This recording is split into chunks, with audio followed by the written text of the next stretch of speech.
আমরা এখন আমাদের মামা বাড়িতে আছি। এখানে একটু আগে সাপ দেখা গেছে, ওই যে জাতি সাপের ছোট বাচ্চা এখানে দেখা গেছে।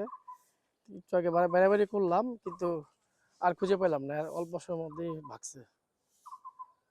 এখানে ছিল, এই জায়গাটাতে ছিল, এখন পাই নাই।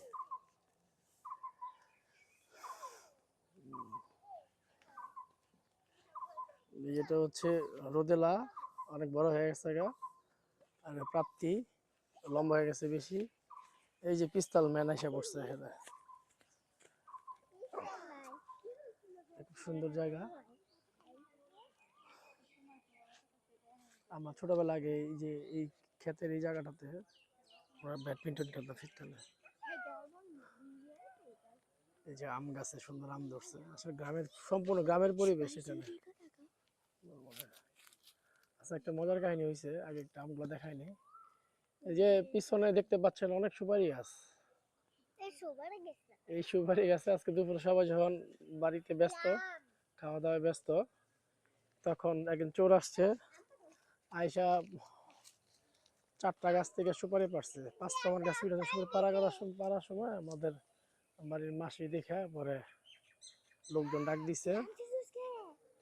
তারপর চোরকে উত্তম মধ্যম দেওয়া হয়েছে।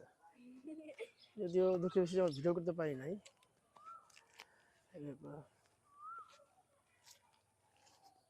বিকালের এই বসন্তের বিকালের সুন্দর একটা পরিবেশ।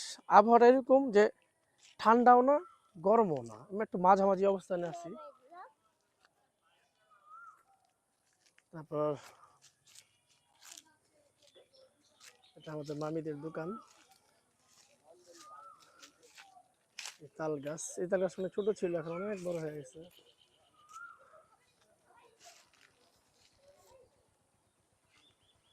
গ্রামের সুন্দর পরিবেশ। আমাদের এগুলো সব আমাদের মামাদের জায়গা। এখানে সিম চাষ করে, সুপারি চাষ, লিচু, তারপরে হচ্ছে সুপারি।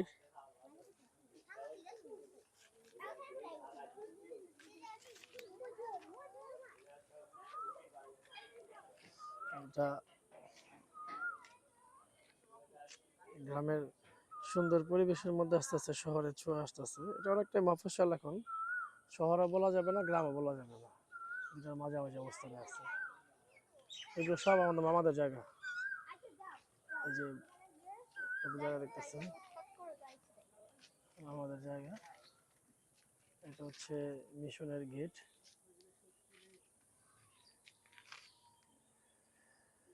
যাদের এমন সুন্দর গ্রামের পরিবেশ ভালো লাগে, তারা অবশ্যই কমেন্ট করবেন আপনাদের দেশের বাড়ি কোথায়, এমন সুন্দর পরিবেশ আছে কিনা সেটা জানাবেন। ওই যে দূরে দেখতে পাচ্ছেন, এটা হচ্ছে ভুট্টা ক্ষেত, ভুট্টা চাষ চলতেছে।